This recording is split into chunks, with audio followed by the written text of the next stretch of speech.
Trecho do livro Se Me Deixam Falar, de Moema Wieser. Capítulo: Organização Operária. A tradição de luta do povo boliviano é devida principalmente à classe trabalhadora, que não permitiu que os sindicatos caíssem nas mãos dos governos. O sindicato deve ser sempre uma organização independente e deve seguir os delineamentos da classe trabalhadora. Isso não quer dizer que seja apolítico, mas, sob nenhum pretexto, o sindicato pode pôr-se a serviço do governo. Pois, se considerarmos que nossos governos de conteúdo capitalista representam os patrões, nunca o sindicato deverá estar a serviço deles. A classe trabalhadora mineira está organizada em sindicatos. Por exemplo, aqui onde vivo, há 5 sindicatos que são o dos mineiros da siglo XX, o de Catavi, o de 20 de outubro dos locatários, o dos veranistas, o dos lameiros. Por sua vez, os sindicatos estão agrupados no plano nacional na Federação Sindical dos Trabalhadores Mineiros da Bolívia. Mas existem também os sindicatos de construtores, fabris, de transporte, camponeses, ferroviários, etc. Cada grupo destes sindicatos também tem sua federação. Todas essas federações estão agrupadas na Central Operária Boliviana, a COB. De uma maneira geral, todos os grupos sindicais se organizaram por meio de documentos e congressos. E, por exemplo, se os mineiros têm determinado problema e os fabris de uma fábrica têm outro, tudo é anotado e num congresso se decide. Pelos mineiros, vamos fazer tal coisa, pelos fabris, tal outra, e todos nós vamos resolver juntos esses problemas. É assim que trabalha a Central Operária Boliviana. Quando, por exemplo, os fabris estão sendo atacados duramente, estão sendo liquidados, a Central Operária Boliviana convoca todos os setores a uma manifestação e então camponeses, mineiros, todos apoiam as fábricas. E se golpeiam os mineiros, então a Central Operária Boliviana também chama os grupos de sindicatos e todos colaboram. Eu penso que o sindicato, a federação, a Central Boliviana são nossas representações, são nossa voz, e por isso devemos cuidar delas, como a menina dos nossos olhos. Também penso que, neste trabalho de nos organizarmos, temos que dar uma atenção primordial à formação de nossos dirigentes. No passado, por nossa pouca preparação ou falta de preparação, por nossa falta de vigilância revolucionária, por nossa falta de solidariedade, muitos dirigentes se venderam ao governo. Às vezes porque os escolhemos mal, por exemplo. Cometíamos um grande erro de prestarmos atenção em um tipo que falava bonito e já dizíamos, puxa, como fala bem, deve ser bom para ser dirigente. E muitas vezes não era assim. Não é porque fala bonito que sabe atuar bem, não é mesmo?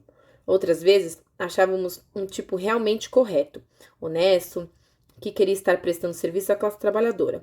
Nós o elegíamos e o deixávamos e nos esquecíamos dele. E o deixávamos sozinho, enfrentando o governo, a empresa, e estes lhe armavam muita confusão. E, finalmente, o que acontecia? Uns se vendiam ao governo, outros eram mortos ou os faziam desaparecer. E assim, nunca tínhamos um bom dirigente. E o porquê? Em grande parte por nossa culpa mesmo. Mas, através dos anos, fomos aprendendo e compreendendo o valor da solidariedade. E também surgiram dirigentes revolucionários bastante comprometidos com a classe trabalhadora, que começaram a orientar bem o povo. Então, para dobrar-nos, o governo tem utilizado a força das armas. E produto disso foram os massacres de 42, 49, 65 e 67. Massacres feios, onde centenas e centenas de pessoas perderam a vida. E em vez disto, servir com escarmenta e que mete medo ao povo, serviu para fortalecê-lo mais. E corrigindo os erros do passado, nos últimos 20 anos, se formaram dirigentes eficientes e fomos aprendendo a importância de escolher bem os dirigentes e ter para com eles uma grande solidariedade, controlando-os, apoiando-os e criticando-os quando não atuavam como devem. Aqui nas Minas, somos bastante controlados pelos companheiros e se o que nós fazemos não os convence, desde o operário mais humilde, nos chamam a atenção e nos criticam. Eu, por exemplo, cheguei a chorar muitas vezes, toda emocionada, deixando os meninos em casa e a assembleia colocar um problema, ou então falar pela rádio. Quando regressava, vinha um operário e me dizia, que idiotices falaram vocês pela rádio? Que merda! Assim, e isso dói na gente, não é? Mas depois pensa e diz, sim, falei bobagem, Devia ter pensado mais, devia ter escutado mais. E assim a gente aprende. E quando um dirigente está preso, é importante que ele sinta a nossa solidariedade, não somente para com ele, mas também para com sua família. Bem, qualquer companheiro que vá à prisão deve contar com essa atitude de nossa parte, não é mesmo? A gente se esquece do sofrimento pessoal que teve na prisão, das surras que levou, de que rosto ficou desfigurado quando chega em casa e os filhos dizem: Papai, mamãe, os sindicatos, os companheiros nos deram pãozinho. Então, se uma pessoa é honrada e honesta, ela se compromete para sempre com seu povo e não há força capaz de separá-la de seu povo que lhe mostrou essa confiança e essa solidariedade. Nós temos essa experiência. Tivemos companheiros que preferiram morrer a trair-nos. Muitos dirigentes têm sido deportados, torturados, mortos.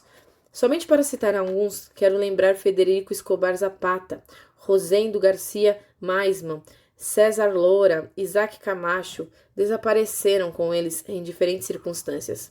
Maisman morreu no massacre de São João em 67, defendendo o sindicato. César Loura foi seguido no campo e ali o mataram. Prenderam Isaac Camacho e os agentes da DIC desapareceram com ele. Mataram Frederico Escobar primeiro, pagando ao chofer de um caminhão para que o tombasse. Frederico ficou ferido e o levaram para operar em uma clínica de La Paz, e ao começar a operação, ele morreu. E até hoje não nos esclareceram as circunstâncias de sua morte. Nós continuamos pensando que o mataram. Aqueles dirigentes aproveitaram os anos que tiveram na direção para ensinar a classe trabalhadora a organizar-se bem e não se deixar enganar. E atualmente, ainda que matem uns 50, prendam 100, ou expulsem os 500. O governo não consegue dobrar a classe trabalhadora. O que não tem feito para acabar com a força do sindicato, com a unidade do povo? Primeiro nos reprimiam, muitas vezes brutalmente, até massacrar-nos em algumas oportunidades. Depois, mandaram funcionários da URIT para dar uns cursos nas minas. A URIT é uma organização internacional dirigida nos Estados Unidos que tem criado uns sindicatos independentes ou afiliados a esta organização que, em vez de defender o trabalhador, defendem a empresa, o patrão. Na Bolívia, os chamamos de sindicatos amarelos. Mas a URIT não conseguiu implantar esses sindicatos nas minas. E atualmente o governo chegou ao ponto de desconhecer totalmente as nossas organizações sindicais e quis impor-nos os coordenadores de base, que ele escolhe e dirige. Mas a classe trabalhadora como tal não aceitou isso. Abertamente ou na clandestinidade, os trabalhadores sabem o que querem e escolhem seus próprios representantes para poder manter-se como um só homem diante do explorador.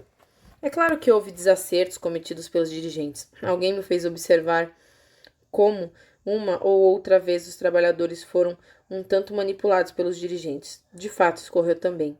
Há alguns dirigentes políticos que ficam um pouco eufóricos e não enxergam mais adiante, e pensam que a classe trabalhadora tem que estar à disposição de seus interesses e de seu partido. Eu penso que um dirigente deve ter o máximo respeito para com a gente, e se nos elegeram dirigente, nós devemos estar a serviço da classe trabalhadora e não o contrário. É possível que tenha havido erros que, sem motivo ou causa fundamental, tenham prejudicado os trabalhadores, como dizem alguns. Eu creio que, em grande medida, muitos o têm feito por falta de experiência, porque a pessoa que não viveu, que não sabe e quer caminhar por novo caminho, o faz caindo e levantando-se. É por isso que precisamos recolher experiências já de nossa própria história, de lutas ávidas, anteriormente na Bolívia ou da experiência de outros povos. E deve haver documentação. E esse foi o erro. Nós não escrevemos tudo o que acontece. Temos muito poucas anotações. E o que tínhamos do sindicato nas rádios dos mineiros, como por exemplo as fitas gravadas, foi levado ou destruído pelo exército. Isso nos serviria tanto, inclusive para refletir sobre a nossa ação e criticá-la, não é mesmo? Então, isso é o que eu digo. Para levar adiante a organização da classe trabalhadora, é preciso ter muito cuidado e escolher bons dirigentes. Também é dever das bases, das massas, controlar os líderes que se perfilam. Isso é muito importante para nos prepararmos para a tomada do poder. É lógico que agora não sabemos quem será nosso presidente quando estejamos no poder. Mas temos uma confiança tão grande na classe trabalhadora que o encontraremos. Nossa luta é tão grande, tão longa e tão importante. São milhares de cabeças, não somente entre homens, mas também entre mulheres e entre jovens. tem gente de muito, muito valor. Aqui e ali vemos surgir pessoas que nos assombram por sua sabedoria. O povo é uma fonte inesgotável de sabedoria, de fortaleza, e nunca devemos menosprezar o povo. Nessa luta, em que os trabalhadores, nós, suas companheiras, colaboramos, nós, as mulheres, desde o berço, fomos criadas com a ideia de que a mulher é feita somente para a cozinha e para cuidar das crianças, que ela é incapaz de desempenhar tarefas importantes e que não se deve permitir meter-se na política. Mas a necessidade nos fez mudar de vida. Faz 15 anos, em uma época de muitos problemas para a classe trabalhadora, um grupo de 60 mulheres se organizou para conseguir a liberdade de seus companheiros, que eram dirigentes e que haviam sido presos por reclamar melhores condições de salário. Depois de submeterem-se a uma greve de fome durante 10 dias, elas conseguiram tudo o que pediam, e a partir daí decidiram organizar-se em uma frequente que chamaram Comitê das Donas de Casa do século XX. Desde então, esse comitê sempre esteve ao lado dos sindicatos e de outras organizações da classe trabalhadora, lutando pelas mesmas causas e, por esse motivo, atacaram também a nós. Várias foram presas, interrogadas e encarceradas e até perdemos nossos filhos por estar na luta com nossos companheiros. Mas o comitê não morreu. E nos últimos anos, atendendo a um chamado de suas dirigentes, 4.000, 5.000 mulheres saem em uma manifestação. O Comitê das Donas de Casa está organizado no sindicato e funciona com ele. Também fazemos e funciona como ele. Também fazemos parte da Federação de Trabalhadores Mineiros e temos nosso lugar na Central Operária Boliviana. Sempre fazemos escutar nossa voz e estamos prontas para executar as tarefas a que se propõe a classe trabalhadora. Nossa posição não é uma posição como a das feministas. Nossa liberação consiste primeiro na liberação do nosso país do jugo do imperialismo e que um operário como nós esteja no poder e que as leis, a educação, tudo seja controlado por ele. Então, depois, teremos mais condições para chegar a uma liberação completa, também em nossa condição de mulher. O importante para nós é a participação do companheiro e da companheira em conjunto. Só assim poderemos lograr um tempo melhor, gente melhor e mais felicidade para todos. Porque se a mulher seguir ocupando-se somente da casa e permanecendo ignorante das outras coisas de nossa realidade, nunca teremos cidadãos que possam dirigir nossa pátria, porque a formação começa do berço. E se pensarmos no papel primordial que a mulher joga como mãe, que tem que forjar os futuros cidadãos, então, se ela não está capacitada, ela forjará somente cidadãos medíocres, fáceis de serem manejados pelo capitalista, pelo patrão. Mas se ela já está politizada, se já tem formação, forma seus filhos com outras ideias e os filhos serão outra coisa. É assim, a grandes traços, como nós estamos trabalhando. E com suas atitudes, muitas de minhas companheiras têm demonstrado que podem assumir um papel importante ao lado dos trabalhadores. E o nosso comitê tem dado provas de que pode ser um forte aliado para os interesses da classe trabalhadora. Alguém disse que as ideias e aspirações de um povo não se mata com balas. Creio que esta é a grande verdade. Muitos caíram e muitos cairão, mas sabemos que um dia a nossa liberação chegará e que o povo estará no poder. É lógico, isso não nos será dado. Custará muito sangue, muita luta, como ocorreu com outros povos. Por isso é tão importante manter contato com os povos que já vivem o socialismo, ter conhecimento das conquistas desses povos que já se libertaram do imperialismo. Não para copiar suas experiências, mas para compararmos com a realidade em que vivemos e ver no que apontam as experiências que eles têm e que os levaram ao poder, não é? Procuramos fazer isso na Bolívia e as ideias socialistas penetraram de tal forma na classe trabalhadora que no último congresso da Central Operária Boliviana, no ano de 1970, surgiu a resolução de que a Bolívia será livre somente quando for um país socialista. Sabemos que nossa luta será longa para realizarmos isto, mas nisto estamos, e não estamos sós. Quantos povos estão na mesma luta? E por que não dizer cada povo necessita da solidariedade de outros, porque nossa luta é muito grande. Então, nós temos que praticar aquele internacionalismo proletário que muitos homens, muitos países cantam. Porque com a Bolívia, muitos outros países como a Bolívia, muitos outros países sofrem perseguições, assassinatos, massacres.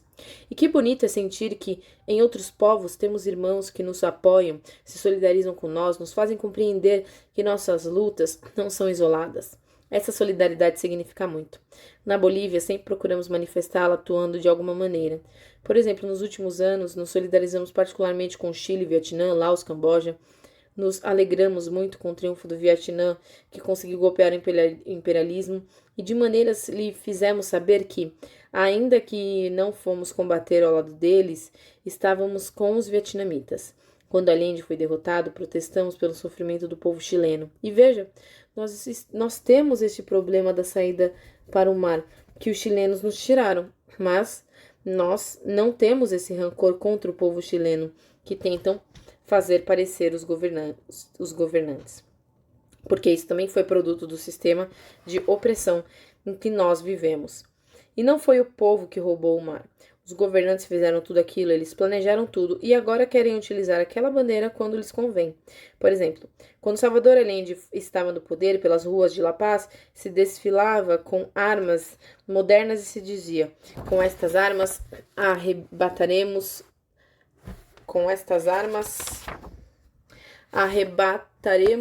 os chilenos nossa saída para o mar.